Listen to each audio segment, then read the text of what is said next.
So the Bentley Flying Spur is big, practical, comfortable, luxurious, all the qualities that would make a really good family car. So let's find out, shall we? My name's Ben and welcome to Dadcars.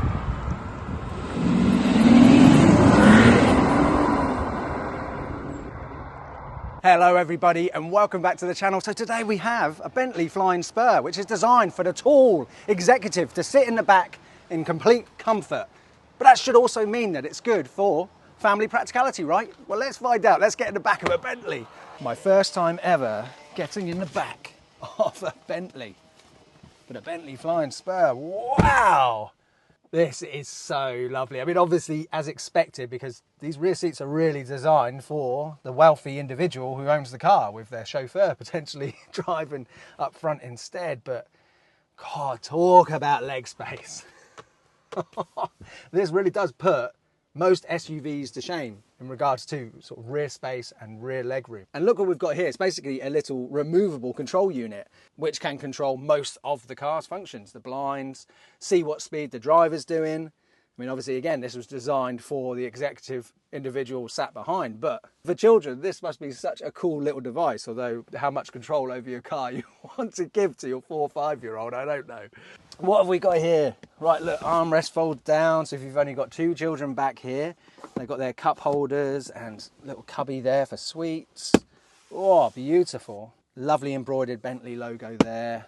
The leather on these seats is so beautiful and wonderful, but it feels really strong as well because these are actually bull's leather, not cow's leather, which should mean that there are even more hardware in for having children back here. I know that's not the original intended purpose. It was probably for an aesthetic thing. Also, your kids would have, look, little folding down tables. They would love this, my kids. Look, and a little mirror there as well. Oh, that is a lovely feature. And then there's a nice slot down there as well where you can put like their magazines and colouring books and things. Although that said, colouring books, I definitely wouldn't let my children have colouring books in the back of a car with light coloured leather. And I've just spotted the Isofix embroidered labels down there, which is lovely to see. So let's have a look at child seats, because I'm really excited to see what a rear-facing baby seat can fit back here with this additional space. Let's have a look. So how easy is it to get a rear-facing baby seat in? Well, because these doors open so wide, look. It's never been easier to swing a rear-facing baby seat into the back of a car than a Flying Spur. And wow, look at this. That is incredible. I think that is the biggest amount of distance between a rear-facing baby seat and the passenger seat in front that I've seen. And this passenger seat is still leant back quite far in a luxurious position. So you could lean that up even further if you needed to, but I don't think you need to. Behind each of the 2 sets of Isofix, there is a top tether point as well underneath this rather lovely leather panel. But this rear bench is so huge and well designed and spacious, you'll be able to fit any child seat back here, I believe. Also, there's enough width for a parent like me with 4 young children to get a 4-cross multimac back here. As one would expect, passes the Dadcars boot test, but this is so deep. Massive boot. So the car that me and my baby are going to be taking out for a drive today is this 2016 Bentley Flying Spur. So this is the 2nd generation Flying Spur, which came out in 2013. Every single body panel is new, with lighter weight material, making it 50 kilograms lighter than the previous Continental Flying Spur, bringing the weight to just under 2.5 tons. And this one is in emerald green, which looks almost black in low lights, but you can see that wonderful green shining through when the sun hits it. Under the bonnet is a mighty 6-litre twin turbocharged W12, producing 616 brake horsepower and an incredible 590 pound-foot of torque, paired with an 8-speed automatic and 4-wheel drive, which makes it possible for this car to do 0 to 60 in 4.3 seconds and a top speed of 200 miles an hour. But enough talking, let's take it out for a drive. All right then, sweetie, so we go for a little drive? Yeah? Oh, this is a bit special. Right, sweetie, so here we are driving a Bentley for the first time. I had to wait 35 years before I could say that I've been in a Bentley, and you're not even one yet. Oh, even the indicators have a satisfying click to them. Oh, this just oozes quality, doesn't it? So what does it feel like? piloting this magnificent thing. Wow, I mean, just sitting in here, the cockpit it's just everything. Just feels really, really high quality. Obviously, this wood trim fits perfectly with a Bentley. You've got this nice two-tone leather, black on the top so you don't get reflection, and this lovely cream on the underside with the beautiful stitching. And beautiful stitching just everywhere in this car, even down by the doors. There's beautiful stitching. You okay, sweetie? The gear selector is very satisfying. Nice, big, chunky, solid feeling thing where you're not going to throw it in the wrong gear. I've been driving this around a little bit today and straight away feels really intuitive. And also just the seating position.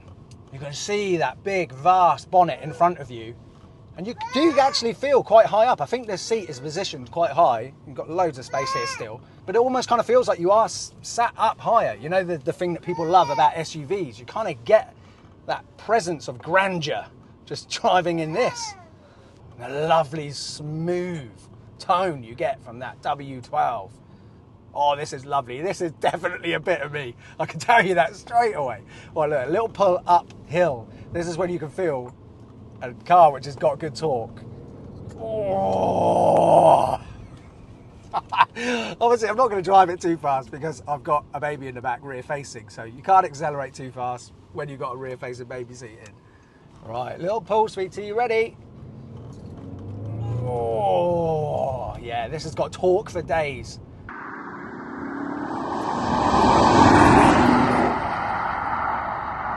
So obviously there's an option of the V8 that came with these as well, but I really believe, similar to the DB11, which you can get a V8 or a V12, I mean, if you're gonna get yourself a Bentley Flying Spur, you might as well go whole hog and get yourself the W12, the full fat variant. And also there might be truth to the logic that, you know, the V8s were a new engine for Bentley at the time. And, you know, do you really want to get one with the first iteration of a new engine, or do you just want to go for the W12, which is tried, proved and tested as being a solid, reliable, bulletproof thing? So let's get the big reason out of the way why you probably won't buy one of these. Running costs. So tax, obviously, like most of the things that I seem to review on the Dadcars channel, is the full fat £630, top rate. Miles per gallon combined driving is a claimed 19 miles per gallon, which normally is optimistic. But speaking to the owner of this car today, he kind of thinks that that is about right. So, you know, 19 combined, that's not bad. And on a run, you should be able to get into the 30s, which is very impressive. Insurance, now that's an interesting one, because this car's owner lives in central London. He has only been driving for 4 years because he's lived and worked in London. He's only sort of 4 years ago got his driving licence. But his insurance has gone up this year quite significantly from last year.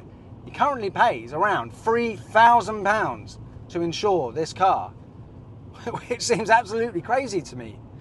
If anyone watching this has one of these, please let me know in the comments below. I think it'd be interesting for people to see, get a range of what insurance is, because I mean, I have to think that that is because he's only been driving for 4 years, even though full no claims for 4 years.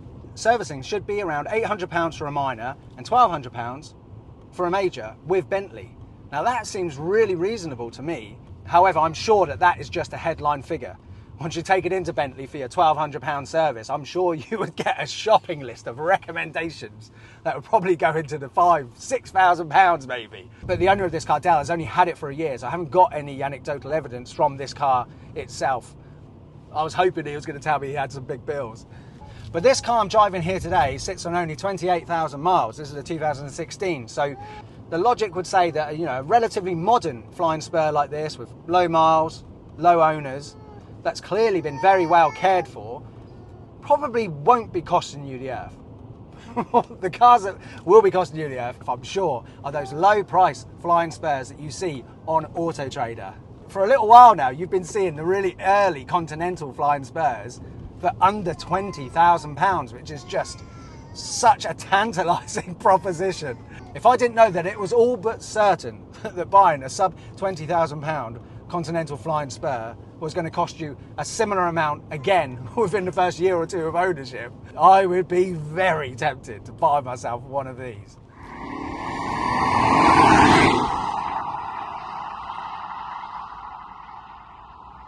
So speaking of cost, that brings me on to one of my favourite sections on a dad car review, depreciation. Depreciation, bum bum, depreciation, da da da da. Right, we'll cut that, won't put that in. So these second generation Flying Spurs from new costed list from around 141,000 pounds. So, I mean, the car I'm driving here today likely cost about 160,000 pounds new. But what is this car that I'm driving here today worth today? Well, probably just under 60,000 pounds. So that's 100,000 pounds in depreciation. Ooh, that is tantalising. But this still feels every bit of a 160,000 pound car. Now look, we're going to turn around here and then I can talk about what is probably, other than maintenance costs, the other big inconvenience, big being the key word, is the scale and the size of this thing. So, I mean, look, this is a nice easy place to turn around, but there's no getting away from the fact that these are massive. So they're 5.3 metres long and 2.2 metres wide. 2.2 metres wide, honestly, that is massive. So if you are planning on getting yourself one of these to use as a semi-daily with the family, I'm sure that the scale of it would, look, like right now, look, I just sort of slowed down there, just as I was passing that little squeezy point.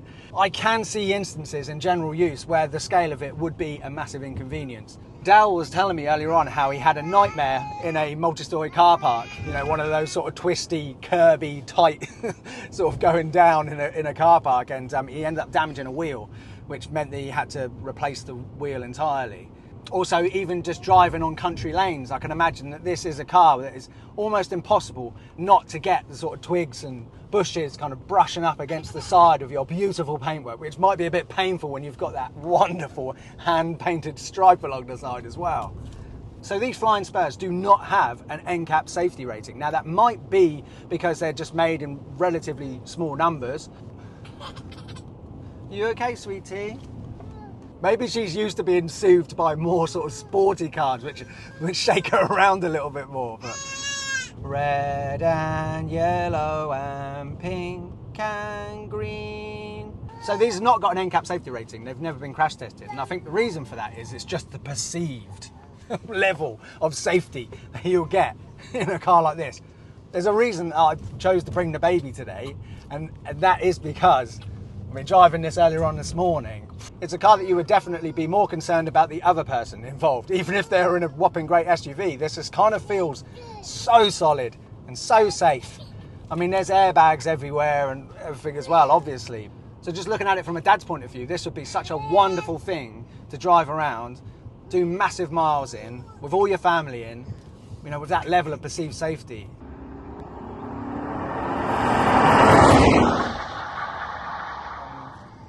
Oh, there's the Dad B9. If you got the opportunity to own a Bentley, you've obviously worked really hard.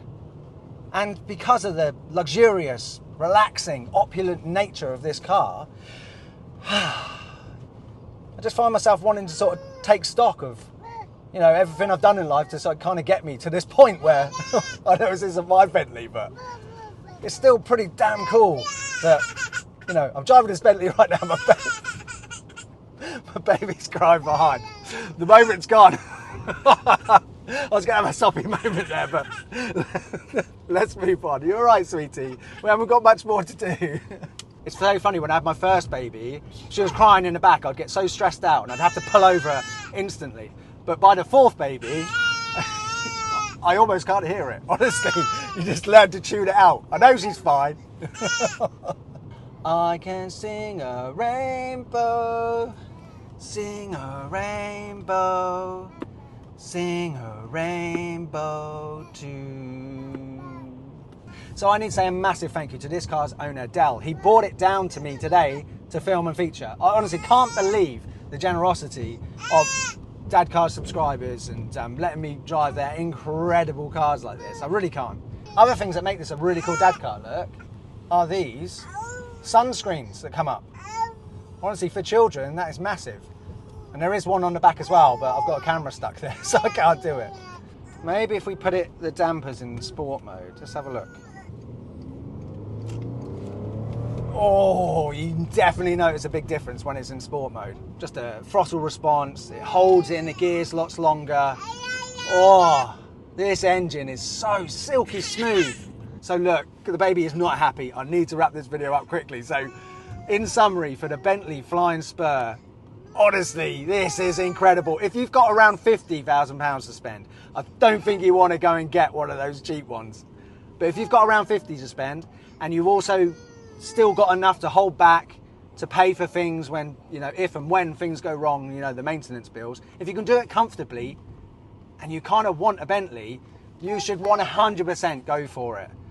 This as a thing that you could soak up the miles in, go and do family trips, European trips, driving down to Cornwall. Imagine just getting all your family in here in complete comfort and opulence. And it's a car that I guarantee when you're 80-something years old, you'll look back and you'll be so proud of yourself that you owned a Bentley. You certainly won't regret it and wish that you bought something more practical. No way. Thank you all so much for watching. I really appreciate it. If you enjoyed this video, look, at least you know this is all authentic, right? This is why no one else is doing it, I'm sure. But I love it, I'm spending time with my children. And I'll see you on the next one, hopefully with children that aren't crying. See you later, guys. Bye-bye.